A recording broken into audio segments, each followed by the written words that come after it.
ఇబ్బందుల్లో, ఆదరణ లేని పరిస్థితుల్లో కొట్టుమిట్టాడుచున్న వారందరి కొరకు మేము ప్రార్థిస్తున్నాం. కనికరించండి, మీ కృప దయచేయండి, మీరు ఊతనివ్వండి, మీరే బలపరచండి ప్రభువా. మీరే సడలిన మోకాలను మీరే బలపరిచే దేవుడికి స్తోత్రాలు. ఈ విధంగా మేము ఆరాధనకు చేరి రావడానికి మీరు అనుమతించిన విధానాన్ని బట్టి స్తోత్రాలు. నీ ప్రజలతో నాకు కూడా ఇచ్చిన ఈ సహవాసాన్ని బట్టి స్తోత్రములు. పాటల ద్వారా మీరు ఇంతవరకు మహిమ పొందినందులకై, మేము కడగబడినందులకై, మేము మీ దృష్టికి అంగీకారముగా ఈ పాటల ద్వారా శుద్ధీకరించబడినందులకై స్తోత్రాలు. ఆరాధన ఆత్మను మాకు దయచేయండి. రెండు కిరువుల మధ్య కరుణాపీఠం మీద నుంచి మాట్లాడేవాడా మాతో మాట్లాడుతారండి. ఆత్మతో, సత్యముతో, సంపూర్ణమైన పూర్ణ హృదయంతో, పూర్ణ ఆత్మతో, పూర్ణ శక్తితో, పూర్ణ బలముతో, పూర్ణ వివేకముతో ప్రభువా మిమ్మల్ని సాగిలపడి నమస్కరించి ఆరాధించడానికి మా హృదయమైన పెట్టెలు విప్పునట్లు కృప దయచేయండి. నా కొరకు అవసరమైన కృపను కోరుకుంటూ క్రీస్తు వారి మహానామమున ప్రార్థిస్తున్నాం తండ్రి, ఆమేన్. ప్రతి ఆదివారం ఈ వాక్య భాగం మనం చదువుతుంటాం. యోహాను సువార్త 4:23-24 వచ్చిన ఇక్కడ ఆత్మతో ఆరాధించాలన్నప్పుడు దురాత్మతో కూడా ఆరాధించుతారు అని అర్థం. ప్రభు ఏమన్నాడు? ఆత్మతో ఆరాధించాలి అన్నప్పుడు దురాత్మలు, దయ్యాలు కూడా ఆరాధన చేస్తాయి. దయ్యాలు కూడా ఆరాధన చేస్తాయి. సేన దయ్యం పట్టిన తర్వాత ఆ దయ్యాలన్నీ యేసుకు మొక్కినాయి, మమ్మల్ని విడిచిపో అని. కాబట్టి దయ్యాలు కూడా ఏం చేస్తాయి? ఆరాధన చేస్తాయి. అందుకే ఆత్మతో ఆరాధిస్తాం, దురాత్మతో కూడా ఆరాధన ఉంది, లేదా దయ్యాలతో కూడా ఆరాధన ఉంది. సత్యముతో అన్నప్పుడు, సత్యమైన ఆరాధన చేయాలన్నప్పుడు అసత్యము లేదా అబద్ధముతో కూడిన ఆరాధన ఉంది. కాబట్టి ప్రభు ఇక్కడ ఏమంటున్నా అంటే ఆత్మతో ఆరాధించాలా, సత్యమైనటువంటి ఆరాధన చేయాలా. ఎవరు చేస్తారు? ఆత్మతో కూడిన ఆరాధన ఎవరు చేస్తారు? సత్యంతో కూడిన ఆరాధన ఎవరు చేస్తారు అని అంటే 23వ వచనం మొదటి భాగంలో, అయితే యథార్థవంతులు ఆరాధిస్తారు. యథార్థవంతులు ఎవరు చేశాడు? దేవుడు చేశాడు. యథార్థవంతులు, సత్యవంతులు ప్రభువులో, క్రీస్తులో సత్యవంతులు అవుతారు, యథార్థవంతులు అవుతారు. క్రీస్తులో లేనివారు, ప్రభువులో లేకుండా పూజించి ఆరాధించే వారందరూ దయ్యాలతో కూడిన ఆరాధనది. రకరకాల ఆరాధనలు ఉన్నాయి బైబిల్లో. విగ్రహారాధన, జీవుల ఆరాధన, పెద్దల ఆరాధన, వ్యర్థమైన ఆరాధన కదా, సృష్టి ఆరాధన, ఈ విధంగా రకరకాలటువంటి ఆరాధనలు బైబిల్లో మనకు కనబడతాయి. అయితే ఇక్కడ ఏం మాట్లాడుతున్నాడు ప్రభు అంటే, సమరయ స్త్రీ సందర్భం ఇది, ఆరాధనల గురించి మాట్లాడినాడు. చాలా పెద్ద అధ్యాయం ఇది.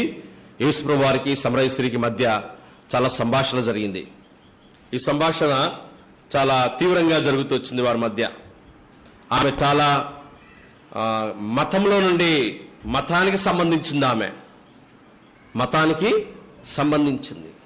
అందుకే చాలా విషయాలు పాత నిబంధన చరిత్ర మాట్లాడింది యేసు ప్రభు వారితో.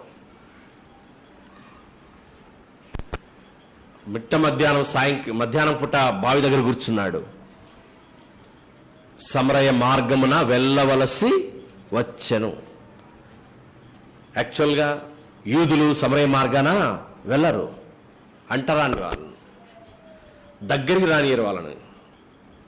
కానీ ఇక్కడ బైబిల్లో రాయబడింది 4వ వచనంలో, ఆయన సమరయ మార్గమున వెళ్ళవలసి వచ్చెను. వెళ్ళాల్సి వచ్చింది కాబట్టి వెళ్ళినాడు, లేకుంటే వెళ్ళాలని లేదు. ఆ బావి దగ్గర కూర్చున్నాడు. ఆ స్త్రీ వచ్చింది, అమ్మ కొన్ని నీళ్ళు ఇస్తావా? ఎందుకు ఆయన సమరయ ఊరిలోకి పోలే? ఎందుకు బావి దగ్గర కూర్చున్నాడు? ఎందుకు ఊరి బయటనే కూర్చున్నాడు? ఆయన సమరయంలోకి వెళ్తే యూదులు ఆయన ఏం చేస్తారు? ఇప్పటికీ ఇదివరకే యూదులు ఆయన సరిగా ఆయన విషయం మంచి అవగాహన లేదు కదండి. మీరు ఇప్పుడు సమరయ ఊర్లోకి పోతే ఇంకెట్టుండదు. కాబట్టి ఊరు బయట గవిని దగ్గర కూర్చున్నాడు, బావి దగ్గర. అమ్మ నీళ్ళు ఇస్తావా అని అడిగినాడు. అప్పుడు ఆమె, యూదులమైన నీవు సమరయ స్త్రీ నన్ను ఎట్లా నీళ్ళు అడుగుతావు? చాలా ఆశ్చర్యపోయింది ఆమె.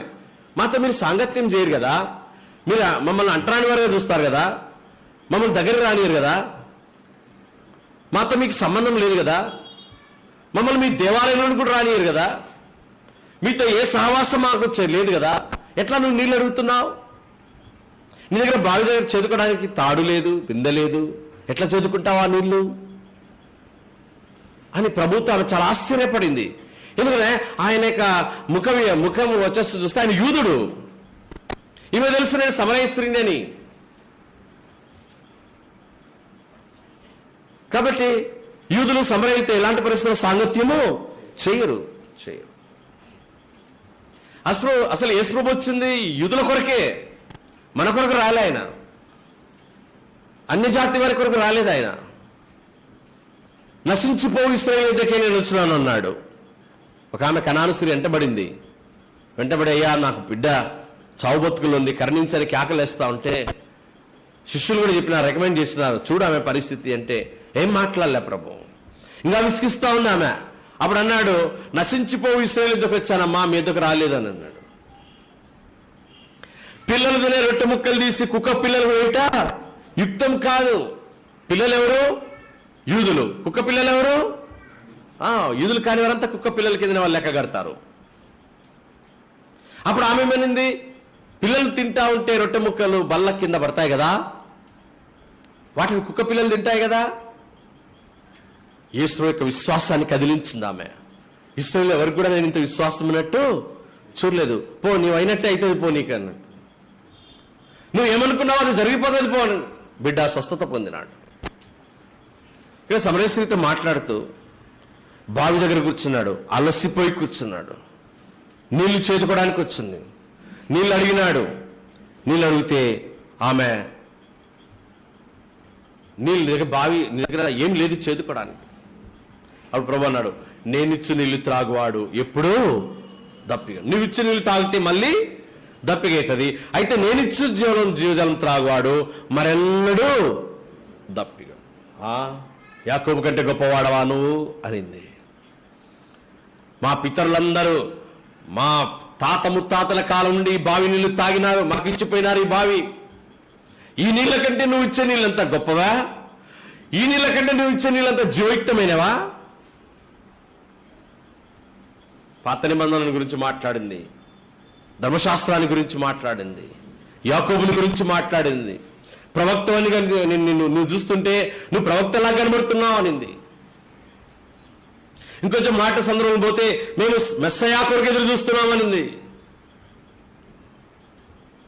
ఆ నీళ్లు నీకు కావాలమ్మా అని అడిగినాడు ప్రభు. అవును, ఆ జీవజలం నాకు కావాలంటే నువ్వు వెళ్ళి పోయి ఏం చేయాలా? నీ పెనిమిటిని పిలుచుకుంటా. నువ్వు వెళ్ళి నువ్వు పోయి నీ పెనిమిటిని పిలుచుకున్నా. అప్పుడు ఆమె అనింది, నాకు పెనిమిటి లేడు. నీకు 5 పెనిమిట్లు ఉన్నారు, ఇప్పుడున్నవాడు నీ పెనిమిటి కాడు. సత్యమే చెప్పితివి. ఏం చెప్పింది ఆమె? సత్యం చెప్పింది. ధర్మశాస్త్రం ప్రకారం ఒక స్త్రీ 7 మంది భర్తలను పెళ్లి చేసుకోవచ్చు చనిపోయిన తర్వాత. మొదటి భర్త చనిపోతే రెండవ భర్తను చేసుకోవచ్చు, అట్లా 7 మందిని చేసుకోవచ్చు. అంత హక్కు ఉంది ధర్మశాస్త్రం ప్రకారం. ఆమె భర్తలను కలిగి ఉండడం తప్పు కాదు. అయితే ప్రభు ఒక మాట అన్నాడు, ఇప్పుడున్నవాడు నీ పెనిమిటి అంటే ఇప్పుడున్నవాడు ఇల్లీగల్.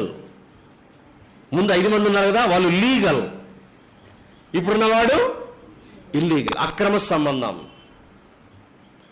రోత జీవితం జీవిస్తూ ఉంది, చెడిపోయిన జీవితం ఉంది, రహస్యమైన జీవితంలో చెడిపోయింది, రహస్యమైన జీవితంలో ఓడిపోయింది.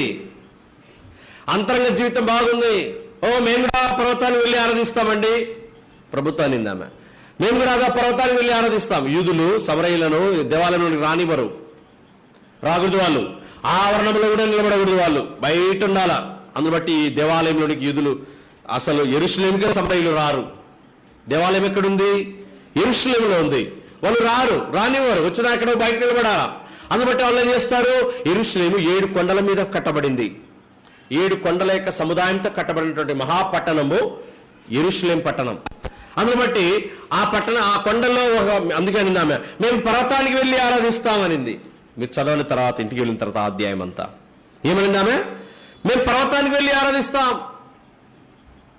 ఎందుకు వెళ్తారు వారు పర్వతానికి అంటే దేవాలయంలోకి రానివారు. వాళ్ళు అంటరాని వాళ్ళు, సంకర జాతి వాళ్ళు, అక్రమ సంబంధంగా పుట్టిన వారు, రోత జాతి వాళ్ళది. మేము యూదులం, మేము బోనఫైడ్ జ్యూస్, మేము మత జాట్యం ఉన్నటువంటి యూదులం మేము. అందుకే యేసు ప్రభుకు యూదులకు అక్కడే తగాదా పడింది. యేసు ప్రభుకు యూదులకు ఏంది తగాదా? నేను పైనుండి వచ్చినాను. అరే నువ్వు పైనుండి ఎట్లా వచ్చినావు? మాకు తెలుదా నీ కథ, నీ కార్ఖానం, నీ బతుకు. నువ్వు కార్పెంటర్ కుమారుడు కదా, నువ్వు మీ అమ్మ మీ నాయన పరిస్థితి మాకు తెలుదా? నువ్వు పైనుంచి వచ్చినానంటావు, దేవదూషణ చేస్తున్నావా నువ్వు? యేసు ప్రభు వారిని వాళ్ళు చాలా దూషించినారు.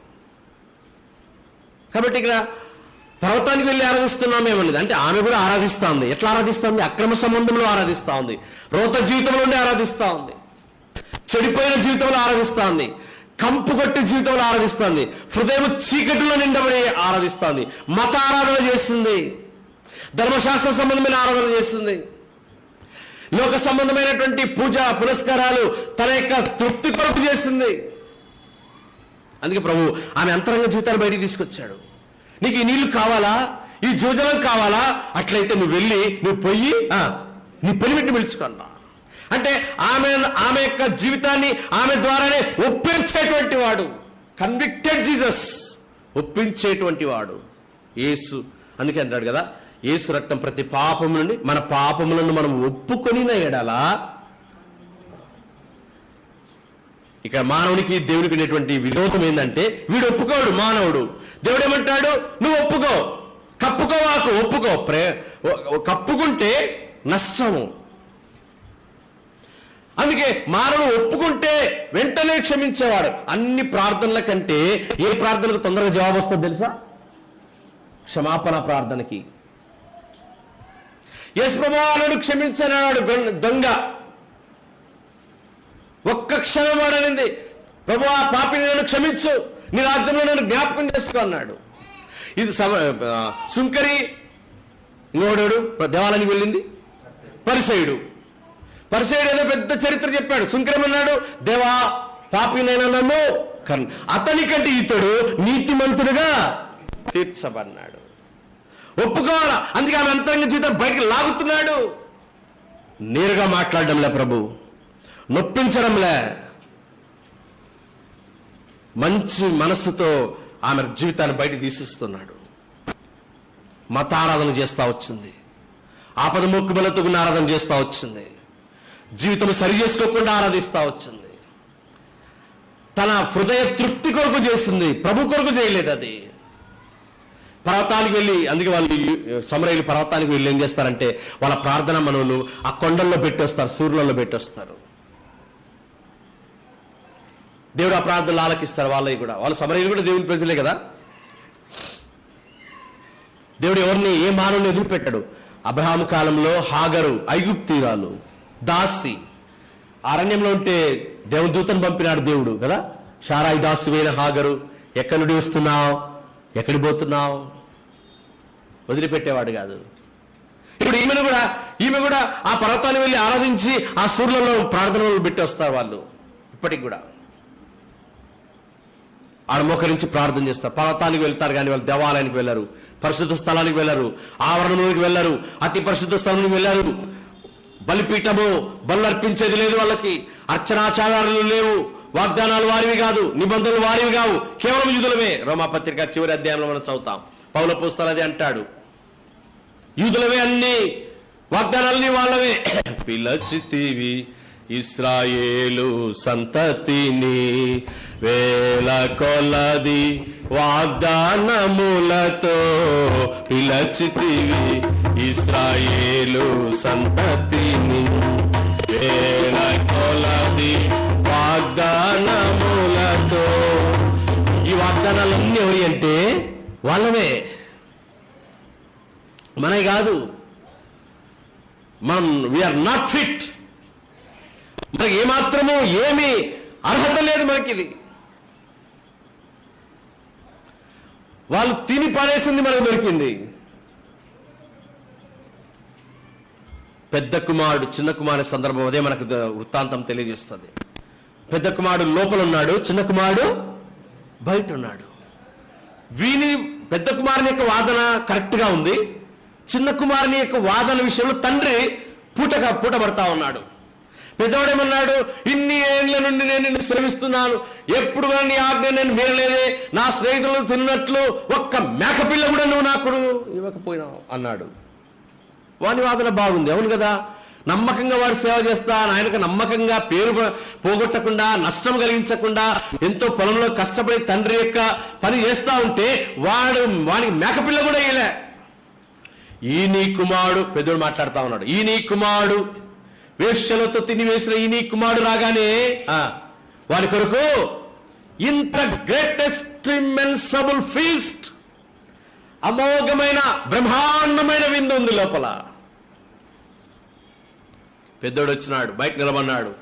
ఏంద్రా అని అడిగిన పని వాళ్ళు ఏమన్నారు, మీ తమ్ముడు వచ్చినాడండి, అందుకే మీ నాయన ఇంత గ్రాండ్గా డెకరేషన్ గ్రాండ్గా ఉంది, ఓ లోపల చాలా ఫ్రీ, చాలా సంతోషం ఉంది, గ్రేట్ జాయ్, గొప్ప సంతోషం ఉంది. వాడు బయట నిలబడినాడు. బయట నిలబడి పనులతో మాట్లాడుతూ ఉంటే పనులతో గొరుగుతా ఉన్నాడు. వాడు నాయన లోపల ఉన్నాడు. పోయింది నాయనకు మెసేజ్, రారా రారా రారా అంటే రావడం లేవాడు. తండ్రి లోపల నుండి వెలుపలికి వెళ్ళను, బయటికి పోయినాడు తండ్రి. రారా, నావన్నీ నీవే. అప్పుడు మాట్లాడుతా ఉన్నాడు, ఇంత పేరు పాడు చేసినాడు, నీ ఆస్తిని పాడు చేసినాడు, ఊర్లో నువ్వు తలెత్తుకోలేకపోయినావు, వాడు చేసిన నష్టానికి ఆస్తిని అంతా తీసుకొని పోయినాడు, వేశ్యలతో తినివేసిన ఈ నీ కుమారుడు రాగానే ఇంత చేస్తే నమ్మకంగా ఉండే వారికి ఇంకెంత నువ్వు నాకు చేసి ఉండాలా. రారా, లోపల విందుంది, తమ్ముడు వచ్చినాడు, ప్రశస్తమైన వస్త్రాలుంది, సంతోషం ఉంది, ఆనందం ఉంది అంటే బైబిల్లో వ్రాయబడింది ఆ అధ్యాయము, వాడు లోపలికి వెళ్ళనల్లకపోయెను అని చాప్టర్ క్లోజ్ అయింది. లూకాసు వార్త 15వ అధ్యాయంలో. వాడు బయటే ఉన్నాడు. వాడు లోపలికి రావాలంటే ఏం చేయాలా? పెద్ద కుమారుడిని లోపలికి రావాలంటే ఏం చేయాలా? ఏం చేయాలండి? చిన్నని బయటికి పంపాలా, అది వాని ఉద్దేశం. పెద్దోడు లోపలికి రావాలంటే చిన్నడు ఏం కావాలా? హీ మస్ట్ గో అవుట్, గడవే, వెళ్ళిపోయి ఇక్కడి నుంచి.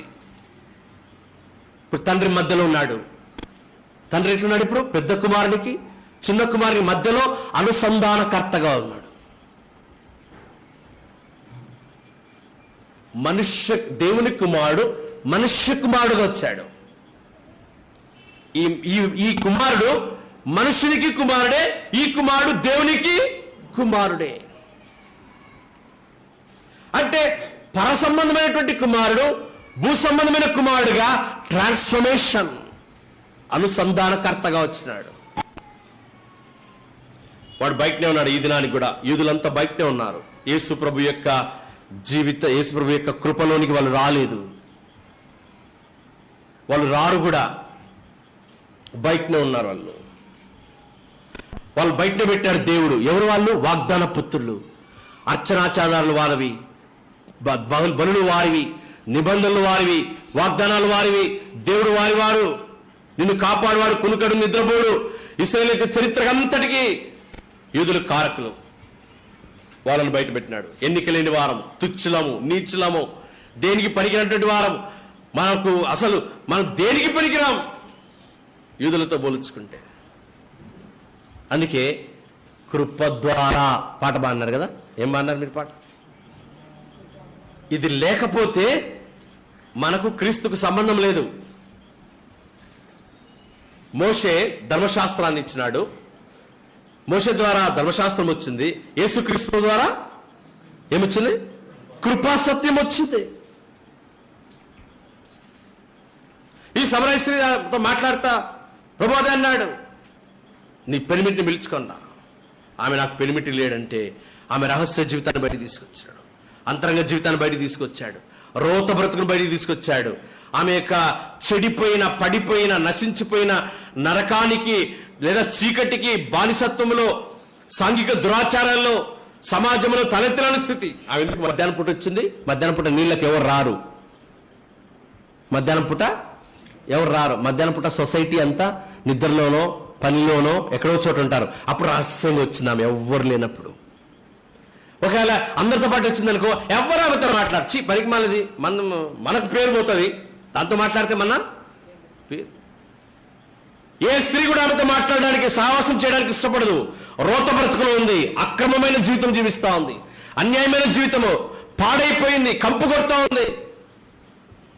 ఎవరు ప్రేమించరు అలాంటి ఆమెను, ఎవరు దగ్గరికి రారు ఆమెతో, ఎవరు అలాంటి ఆమెతో సహవాసం చేయరు, పలకరించరు.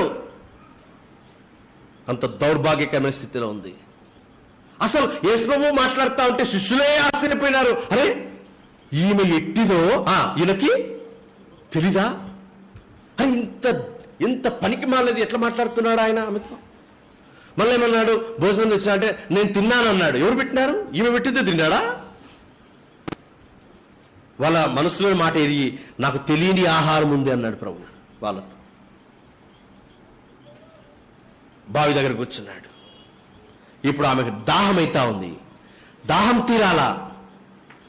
దాహము గల వారెల్లారు నీళ్ళ యొద్దకు రారండి, దాహము గల వారెల్లారు నీళ్ళ యొద్దకు రారండి. కాబట్టి దప్పిక ఉంది అయ్యా, ఆ దప్పిక తీరలే, నీ దాహమి, నీ నీళ్ళి. అప్పుడు ఆమెతో ప్రభు మాట్లాడినాడు, సంధించినాడు. ఆ సందర్భంలో అనిందేమా, మేము మెస్సయా కొరకు ఎదురు చూస్తున్నామంటే, అమ్మ నేనే ఆ మెస్సయా అను.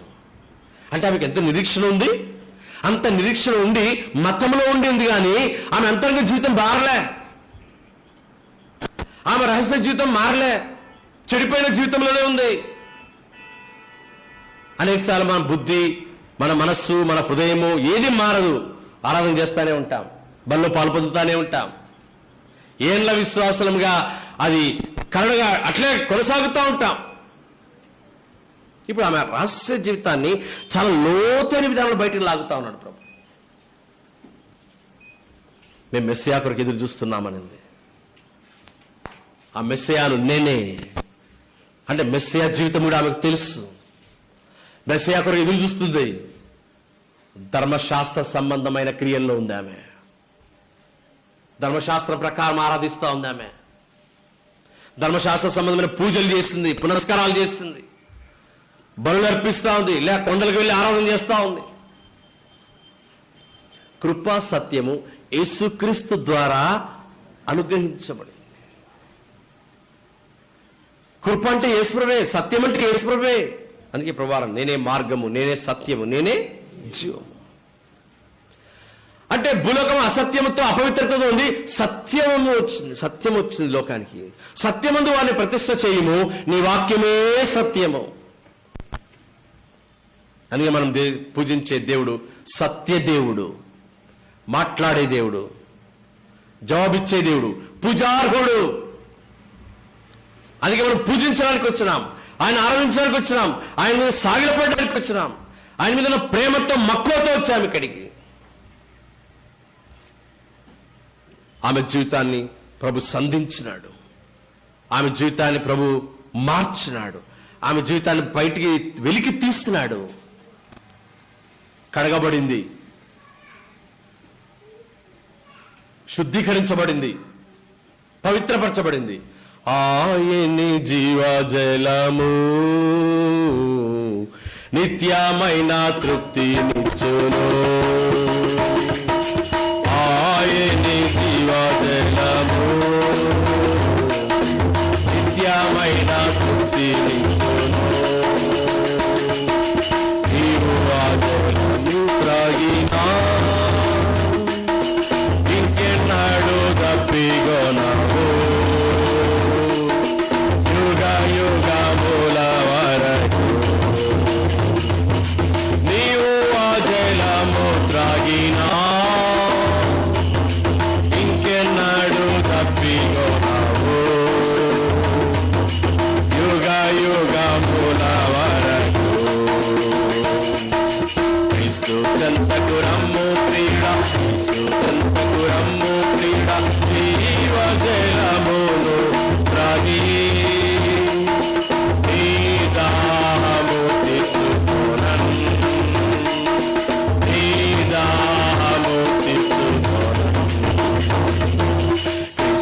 చెంతకు రమ్ము ప్రియుడా, యేసు చెంతకు రమ్ము ప్రియుడా.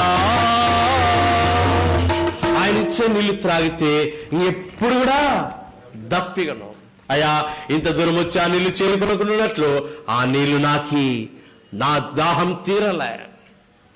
పాపపు దాహం, అక్రమమైన జీవితంలో ఉన్న ఆ దాహం, రోత జీవితంలో ఉన్న దాహం, చీకటిలో ఉన్న దాహం, పాపానికి దాసునైన దాహం నాలో ఉంది. ఈ దాహాన్ని తీర్చేవా నాదులో నీవొక్కడవే. ఆయనే జీవజలం ఉంది, జీవజలం ఊట ఆయనే. ఈ నీళ్ళు కావాలా? తృప్తిగా తాగింది. ఎంత తాగిందంటే కడుపు నిండా తాగింది, దాహం తీరేంత తాగింది. తాగి ఊర్లోని వెళ్ళి రండి రండి, నేను చేసినవన్నీ నాతో చెప్పినవి చూడండి. నీళ్లు తాగడంటే ఎంత తృప్తిగా తాగిందంటే, నీళ్లు తాగిన తర్వాత ఏం జరిగింది? 4వ అధ్యాయం 28వ వచనం, యోహాను సువార్త 4:28 చదవండి. ఆ స్త్రీ ఏం విడిచిపెట్టింది? కుండ విడిచిపెట్టాల. కుండ పెట్టుకుని ఆరాధన చేస్తే అది ఆపద మొక్కులతో ఆరాధన. కుండ విడిచి ఆరాధన చేస్తే జీవం ఇచ్చే ఆరాధన, ప్రభుకు ఆగ్రహించే ఆరాధన, ప్రభు మెచ్చే ఆరాధన, ప్రభుకు సంతోషాన్ని కలిగించే ఆరాధన. కుండను విడిచిపెట్టినాక ఆరాధించేది. ఆమె కుండను విడిచిపెట్టింది. ఎక్కడ విడిచిపెట్టింది? బావి దగ్గర విడిచిపెట్టింది. మళ్ళా మోసుకొని పోలే ఊర్లోకి.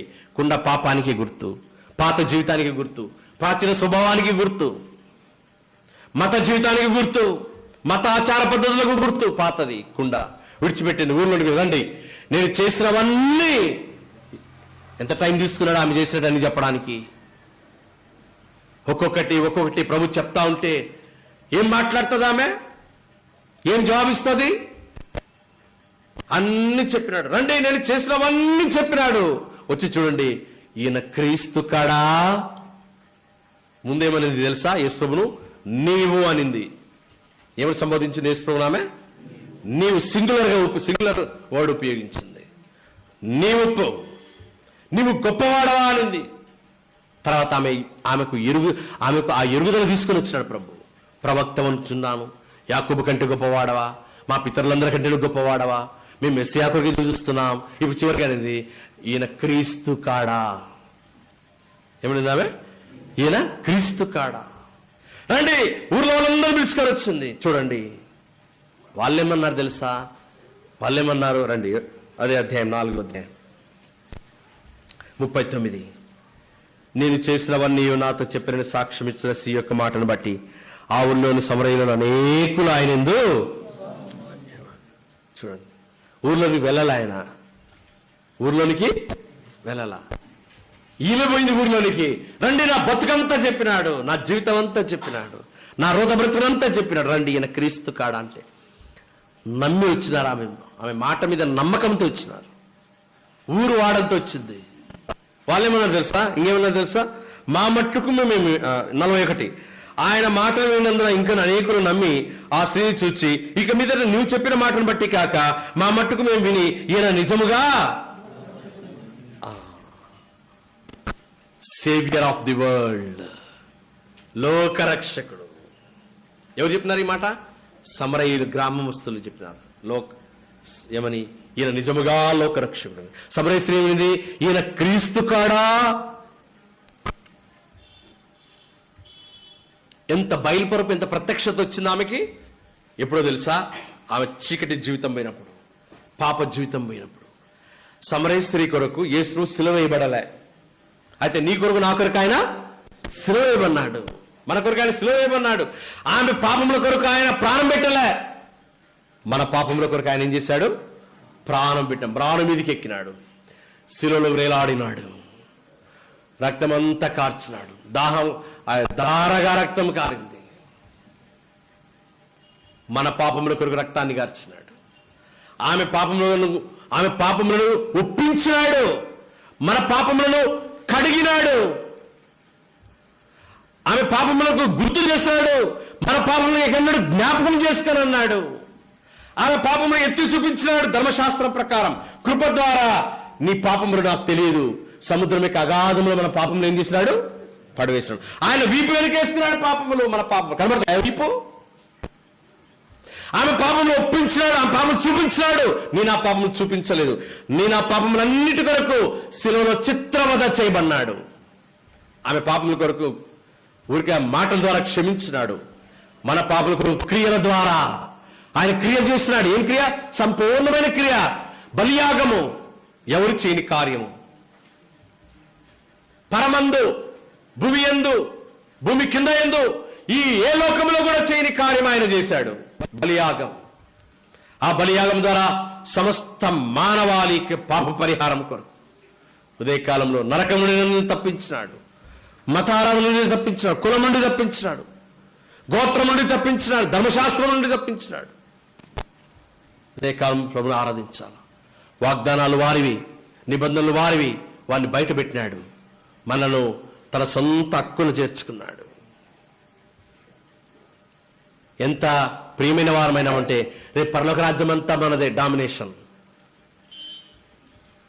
అంతా మనదే. వాళ్ళు ఊరు కూర్చో ఉంటారు, అంతే, అంత కూర్చొని ఉంటారు. ఎందుకంటే వారు క్రీస్తు రక్తం ద్వారా విమోచించబడలేదు. పాత నిబంధన భక్తులు ఎవరు కూడా క్రీస్తు రక్తం ద్వారా విమోచించబడలేదు. క్రీస్తు రక్తము కార్చిన దినము నుండి ఎవరైతే ఆయన రక్తంలో కడుక్కున్నారో వారందరూ హక్కుదారులు.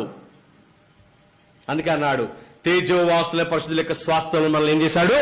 పాలివారిగా చెప్పు, partakers with the lord Jesus Christ. ఆయన స్వాస్థ్యానికంతా మనం ఎవరము? వారసులము, కర్తలమైనాం. అయ్యో, ఇంత కార్యము వీళ్ళ కోసం నువ్వు చేసి ఉంటే, చేస్తావు అని మాకు తెలిసింటే నిన్ను సిలువనే వేయకపోయిందుమే, యూదులు అంటారన్నమాట. దాన్ని అపోస్తలుడైన పౌలు కొరింథీ సంఘంతో మాట్లాడుతూ మాట అంటాడు. రండి, 1 కొరింథీ పత్రిక 2వ అధ్యాయం చదవండి. 8 వచ్చిన 1 కొరింథీ 2:8. అది లోకాధికారులలో ఎవరికి తెలియదు, అది వారికి తెలిసి ఉండిన ఎడల మహిమా స్వరూపి ప్రభువును సిలువ వేయకపోయిందురు. మనం యూదులతో సమాన వారసులమైతాం, పరలోక రాజ్యానికి వారసులమైతాం, హక్కుదారులమైతాం అని గినక యూదులకు ఆ దినాన తెలుసుంటే, ఎప్పుడు యేసు ప్రభు భూలోకంలో శరీరధారిగా జీవించిన దినాల్లో ఆయన సమస్త మానవాళి కొడుకున్నాడని నమ్మి ఆయన వాళ్ళకు తెలిసిందంటే యేసు ప్రభును సిలువ వేయరు. యేసు సిలువ వేయకపోతే మనమేం కావాలా? నిత్య నరకాగ్నికి వెళ్ళాలా?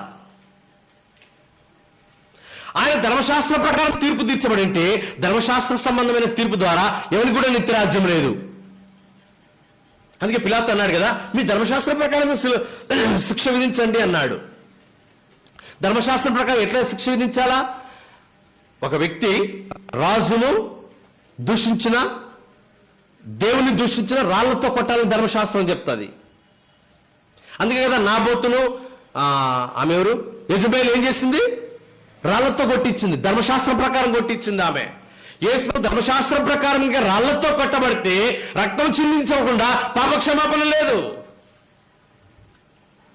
రాళ్లతో కొడితే సస్తాడు, అంతే కదండి. అదే ధర్మశాస్త్రం ప్రకారం. ఆయన ధర్మశాస్త్ర ప్రకారం ఇంకా రాళ్లతో కొట్టబడితే ఆయన కూడా యూదుడే, ఆయన కూడా మానవుడే. అప్పుడు యూదులు అన్నారు, లేదు, మేము కైసర్ ప్రభుత్వం కింద ఉన్నాం, రోమా ప్రభుత్వం కింద ఉన్నాం, మాకు శిక్ష విధించే అధికారం మాకు లేదు, మీకే ఉంది అధికారం. కాబట్టి మీ చట్ట ప్రకారమే ఆయన శిక్షించండి అంటే రోమా చట్టం ఏంది? సిలువ వేయాల. మన చట్టం ఏంది? ఉరిదీయడం కదా. భారతదేశం యొక్క చట్టం ఉరిదీయడం. అట్లా రోమీయులు ఏం చేస్తారు? సిలువ వేస్తారు. ఆ రోమీయులు వేసిన సిలువ గుర్తును వీళ్ళు చర్చిలలో పెట్టుకుంటారు. సిలువ ఏంటది? మరణాన్ని విధించే శిక్షా విధి అది. దీన్ని మన వాళ్ళు ఏం చేస్తారు? సిలువ మీద పెట్టుకుంటారు. ఇది మొత్తం దాన్ని సిలువ మీదకి ఎక్కినాడు. ప్రతి అవయవము సిలువలో బాధపడింది. ప్రతి అవయవము సిలువలో బాధపడింది యేసుప్రభుది. ప్రతి రోగము, భవిష్యత్తులో ఏ రోగాలు వస్తాయో ఆ రోగాలన్నీ సహించి వహించినాడు.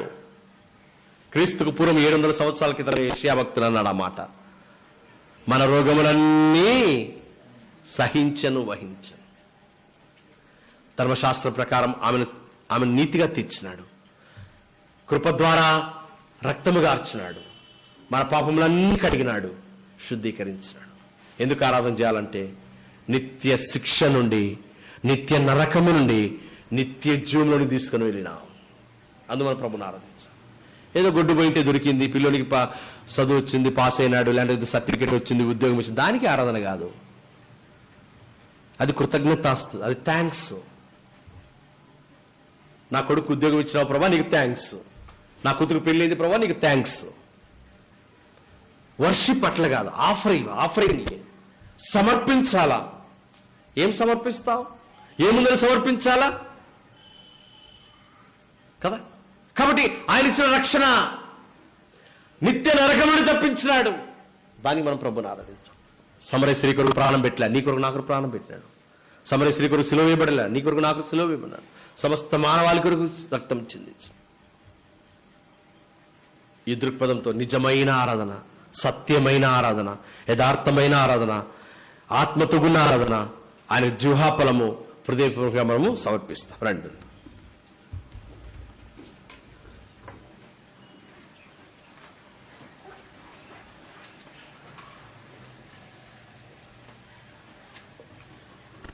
లేచి నిలబడి పాట సంఖ్య 195, పాత వాటిలో వచ్చి 815.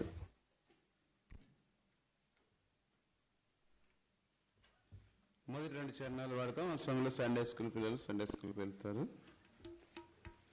ఆనందముతో ఆరాధింతుం ఆత్మతోను, ఆనందముతో ఆరాధింతుం ఆత్మతోను, సత్యముతో రక్షణ పాత్ర నేనెందుకొని స్తుతుల నర్తింతును. రక్షణ పాత్ర నేనెందుకొని స్తుతుల నర్తింతును. హర్షించి పొగడి పూజింతును యేసుని నామమును. హర్షించి పొగడి పూజింతును యేసుని నామమును. ఆనందముతో పాపినైనా నన్ను రక్షించును. సిలువపై నాకై తానెక్కెను. పాపినైనా నన్ను రక్షించును. సిలువపై నాకై తానెక్కెను. పరిశుద్ధ జీవం నాకివ్వను. మృత్యుంజయుడై లేచెను.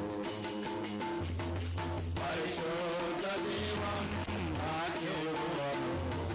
మృత్యుంజయుడై లేచెను.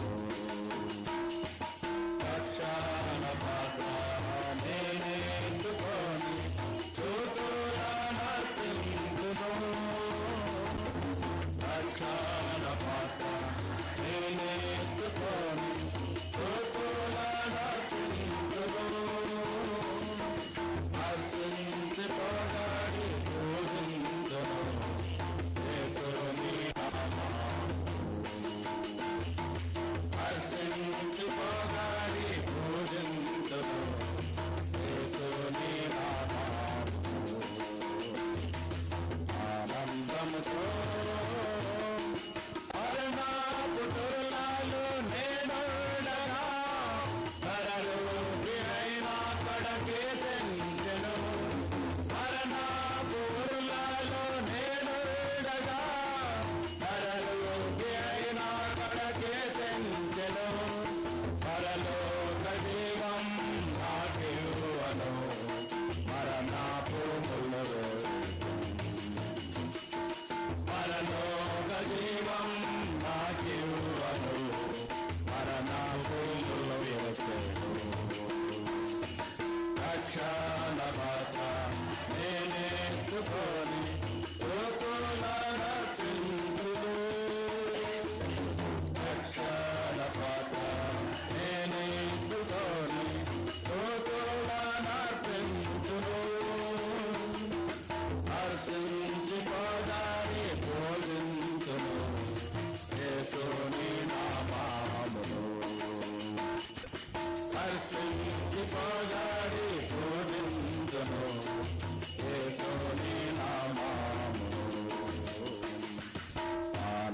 అనుకో.